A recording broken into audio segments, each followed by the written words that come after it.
Hello കൂട്ടുകാരെ, ഈശോയുടെ മക്കൾക്ക് സുഖാണോ? ഹലോ കൂട്ടുകാരെ, അപ്പോൾ ഈശ്വരവചനം നമ്മളോട് സംസാരിക്കുന്നത് സദൃശവാക്യം 29 അധ്യായം അതിന്റെ 22 വാക്യത്തിലൂടെയാണ്.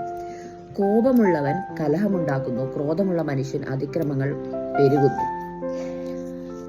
അപ്പം എന്താ പറയാ, നമുക്ക് പലർക്കും യാതൊരു തരത്തിലും നിയന്ത്രിക്കാൻ പറ്റാത്ത ഒരു കാര്യമാണ് എന്ത്, ദേഷ്യം. പെട്ടെന്നുള്ള ദേഷ്യം, കോപം, അത് ഉണ്ടാക്കി വെക്കുന്ന ഒരു ഇമ്പാക്റ്റ് എന്ന് പറഞ്ഞു കഴിഞ്ഞാൽ നമുക്ക് പെട്ടെന്ന് അങ്ങ് ദേഷ്യപ്പെടും, എന്തൊക്കെയോ പറയും നമ്മള്.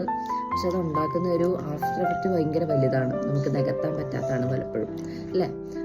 എനിക്ക് പ്രത്യേകിച്ച് ഞാൻ എപ്പോഴും പ്രാർത്ഥിച്ചുകൊണ്ടിരിക്കുന്ന കാര്യമാണ്, എൻ്റെ ഈശോയെ എൻ്റെ ദേഷ്യം ഒന്ന് കുറച്ച് തരുമെന്ന് പറഞ്ഞു. ഞാൻ എപ്പോഴും മനുഷ്യനാണ്, ദേഷ്യം വരും, നമുക്ക് പല ഇംപെർഫെക്ഷൻസും ഉണ്ട്.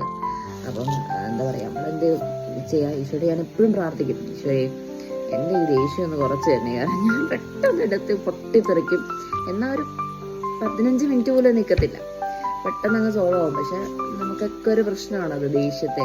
അപ്പോൾ നമ്മൾ എന്ത് ചെയ്യണം, ഈശോയോട് പറയണം, പെട്ടെന്നുള്ള ദേഷ്യത്തെ ഈശോയെ നിന്റെ പരിശുദ്ധ അമ്മാവിൻ്റെ കൃപയാൽ നിന്റെ സ്നേഹത്താൽ നിറച്ച് ഞങ്ങളെ എന്താ പറയുക, ഞങ്ങളിലേക്ക് ഞങ്ങളുടെ നാവിനെയും ഒക്കെ സമർപ്പിച്ച് പ്രാർത്ഥിക്കുന്നു. അപ്പം ദേഷ്യമുള്ള മക്കൾ, അല്ലെങ്കിൽ പെട്ടെന്ന് ദേഷ്യപ്പെടുന്നവർ, കുടുംബത്തിലൊക്കെ പെട്ടെന്ന് അല്ലെങ്കിൽ എവിടെയും നിൽക്കുമ്പോൾ നമ്മൾ പരിസരം പറഞ്ഞാൽ പെട്ടെന്ന് ചാടി ദേഷ്യപ്പെടുന്നവർക്ക് വേണ്ടി നമുക്കിന്ന് പ്രാർത്ഥിക്കാം. അപ്പോൾ ഈശോ നമ്മളെ തൊടട്ടെ, ഈശോ അനുഗ്രഹിക്കട്ടെ, ഈശോ നമ്മുടെ കുറവിനെ മാറ്റി നിറവുകളാക്കി മാറ്റട്ടെ എന്ന് നമുക്ക് പ്രാർത്ഥിക്കാം.